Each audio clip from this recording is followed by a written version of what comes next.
Hi, you're watching Sipping Off the Cuff on Tequila Aficionado, everywhere on Tequila Aficionado. I'm Mike Morales here in San Antonio. That young man is. I'm Eric Zandona in Vancouver, Washington. Eric is back.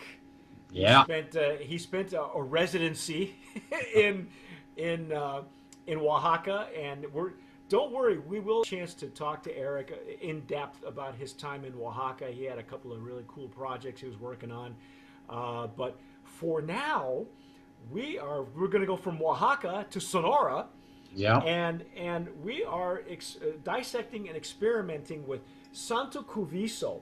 Now, by the way, I neglected, Eric, to say that the Blanco we have Yes, both nominated as Brand of Promise nominee for 2019, that's correct. and that is in the Bacanora category. Now, this category, this Bacanora is unusual. Why, Eric? What's the difference? So this is a flavored Bacanora. So they flavor it with something called the Uvalama berry, which I'd never heard of, Me which, neither. which obviously must be some local berry in Sonora that people are familiar with there. But me being a gringo from San Francisco originally, it's not something I had heard of. So, but I think this is actually very similar to something that I saw in Oaxaca. In that, at my neighbor's daughter's quinceañera, they were walking around with jugs of mezcal that they had put fruit in, and Oh, okay. and then there were different sort of flavors, and it was all, they bought a bunch of mezcal for this big party because the daughter was having her quinceañera, and they put berries in one and some other stuff in another, and so people, would try different flavors, and so I think this is right in that tradition where So they're, so is this an infusion then? Is that I mean, yeah, could we call it infused with yeah, the Uvalama berry? yeah, and if And they're you right look, there too. Yeah. yeah, there they are. There's a couple in the bottle. What do we know about the Uvalama? What does it have? Is this kind of like is this kind of a their version of gin, or I mean, No, I would say it's more of a fruit. So more like a standard. I think not cherry in terms of flavor, but in terms of like that type of. It's got a pit, and I think. Um, oh, okay. Well, now according to uh, the information that we have here, um, let's see. That's how the Jesuit missionaries referred to it back in the summer of 1756. Uh, oh, it was a healing remedy. Okay, but we're talking about Bacanora in general. This berry, it doesn't tell us much about the Uvalama berry. yeah. I mean, I'm wondering if it had curative properties, or did they use it ceremonially, like you said, or maybe it's just great in cocktails. I don't know. Right. I guess I we're mean, gonna have to try you it know, first and find out. yeah. I mean, the way most of these things, originate is it starts as some sort of medicinal for medicinal purposes. Right. You add herbs and fruits and berries. I mean, this was how gin and how chartreuse and how all these herbal spirits in Europe got created. Was they added, these herbs and botanicals to spirits, and then over time, people were like, yeah, it's fun to drink too. So let's just drink for fun. So basically, this is the Sonoran version of cough medicine, I suppose. I don't know. Uh, But yeah, I would love to learn more about the Uvalama berry. First of all, why it's named Uvalama, but I guess let me get some more. You have a beautiful pour in there too, man. That's that. Last time you were here, Obama was president, so this will be the Obama pour. Uh, anyway, you should have. Let me tell you, you should have stayed in Oaxaca, pal. Uh, Yeah. anyhow. Um, this again, beautiful packaging. I would like to Yeah. also nominate the Santo Cuviso for the packaging. I think it's Yes. lovely. Like you said, it's hand blown. Yeah. Um, and Heavy we don't. glass. It feels great in your hand. Yeah, You can see the little air bubbles. It's the paper label has these great gold accents. It's just Yes. really, really The fantastic. bottle has it's embossed with Yeah. their symbol, um, Yeah. and so again, Brand of Promise nominee in the packaging. This is to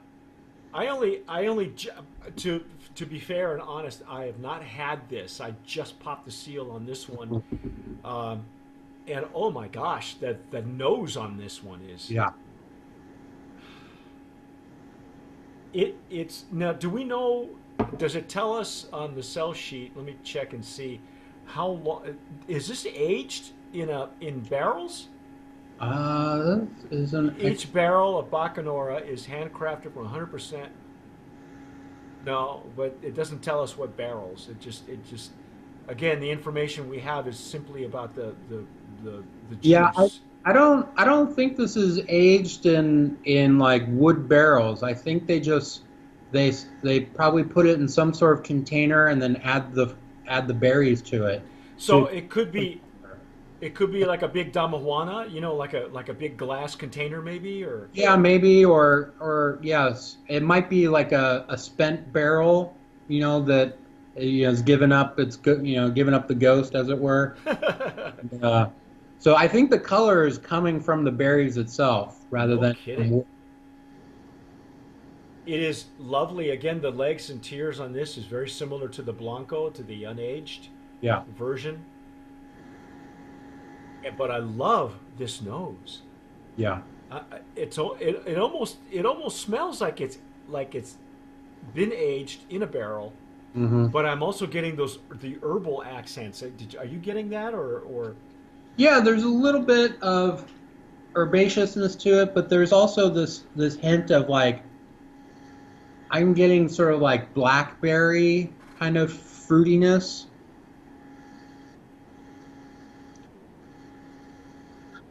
But I think really what's going on is it's the combination of the spirit, the Bacanora, which we already talked about, which had this like earthiness to it, but also a little bit of like fruit, also a lot of fruitiness going on. yes? And you add in probably the tannins from the skins of the berries, and then whatever fruitiness is going on in the flesh. You get this Now, really now, great. as you mentioned in the unaged, in the Hovind version, there's not a whole lot of smoke. Very little, No. maybe a hint. Yeah. But even you didn't call it smoke. You called it more like an ash. Yeah. That is just lovely. That is really enticing. Mm-hmm. It, Yeah. it's a hypnotic nose. It's similar to the unaged, but there's a couple other layers in there that we didn't get in the Yeah. in the in the Blanco in the Hoven. For I got to be careful with the nomenclature because it's not necessarily as mezcal or even tequila. Right. In Yes. fact, the Bacanora is called a Blanco. Yeah. So we'll just go there. Yeah. Okay. Okay, I got to try this. This Let's is really try. something. Cheers. Mm. Mm. Mm-hmm.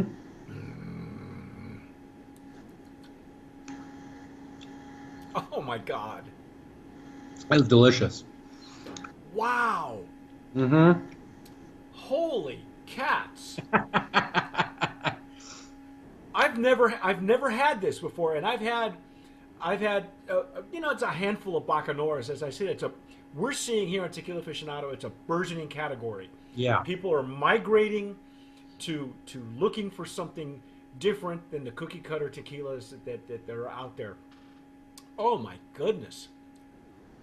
But this is completely unlike any mezcals that I've had. Mm-hmm.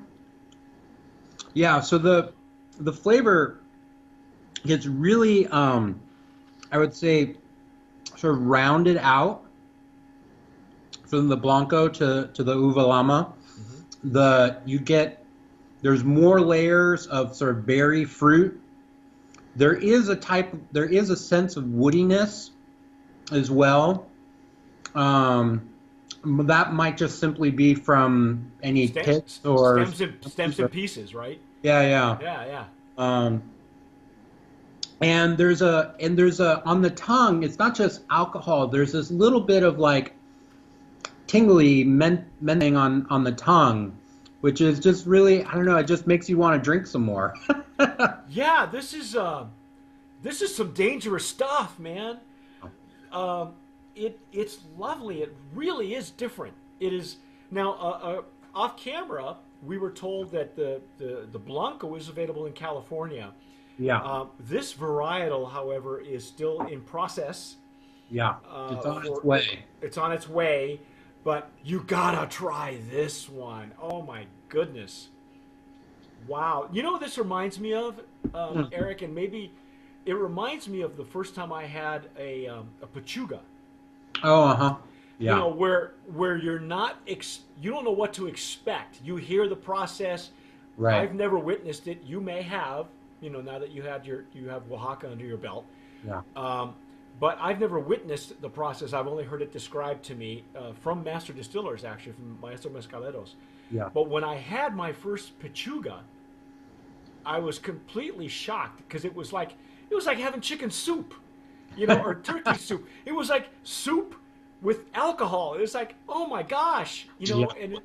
and I'm getting the same kind of wow factor where I didn't know what to expect because we've had infused, you know, even home infused on some bars where it was in Right. California it was illegal for a while. Right. Now it's okay, Yeah. but uh, this I didn't know what to expect, but Mm-hmm. this is really spectacular. And again, I have no bar for this.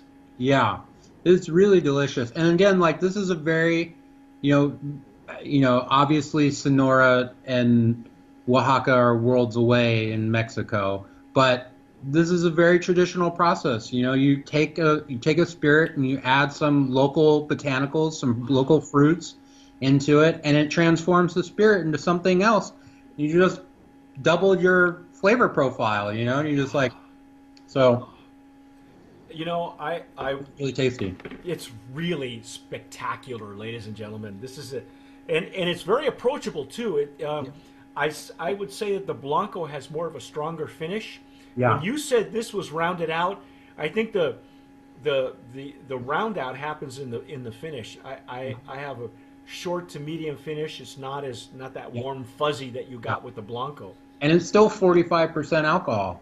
Yeah, this is still given the same holy Cocktail. Bacanora recipe, but yeah, this is holy moly! Wow, get used to the word Uvalama with Yeah. the umlaut over the U, Uvalama.